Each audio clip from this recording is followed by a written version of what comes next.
ജോഡി വീണ്ടും ഒന്നിക്കുന്നു. ഇപ്പം മമ്മൂട്ടിയുടെ ഒരു ഹിറ്റ് പെയറായിട്ടുള്ള ഒരു കക്ഷി തന്നെയാണ് നയൻതാര.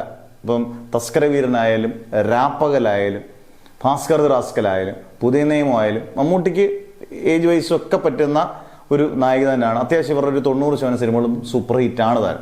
അന്നേരം ഇവർ വീണ്ടും ഒന്നിക്കുന്നത് ഞെട്ടിക്കുന്ന ഒരു സംഭവം എന്ന് പറഞ്ഞാൽ അടൂർ ഗോപാലകൃഷ്ണൻ ചിത്രത്തിലാണ്.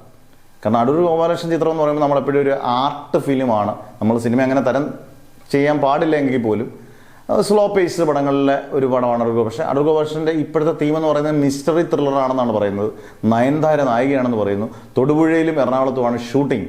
ജനുവരി അവസാനം ഷൂട്ടിംഗ് തുടങ്ങുമെന്നും പറഞ്ഞു. അന്നേരം എന്തായാലും ഗംഭീര ഒരു സിനിമ പ്രതീക്ഷിക്കാം. കാരണം അടൂർ ഗോപാലകൃഷ്ണൻ്റെ ഇങ്ങനെ ഒരു കൊമേഴ്ഷ്യൽ സിനിമകളൊന്നും നമ്മൾ പ്രതീക്ഷിക്കുന്നില്ല. ആദ്യമായിട്ടായിരിക്കും തിയേറ്ററിൽ ഒരു ഫ്ലെക്സൊക്കെ വെച്ച് ആരാധകർ ഫ്ലെക്സൊക്കെ വെച്ച് തിയേറ്ററിൽ കാണുന്ന അടൂർ ഗോപാലകൃഷ്ണൻ്റെ ചിത്രം. എന്തായാലും നല്ലൊരു ചിത്രമായിട്ട് വരട്ടെ.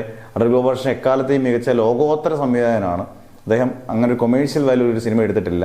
അത് എങ്ങനെ ആയിരിക്കും എന്നറിയാൻ എല്ലാവർക്കും ഒരു ആകാംക്ഷയുണ്ട്.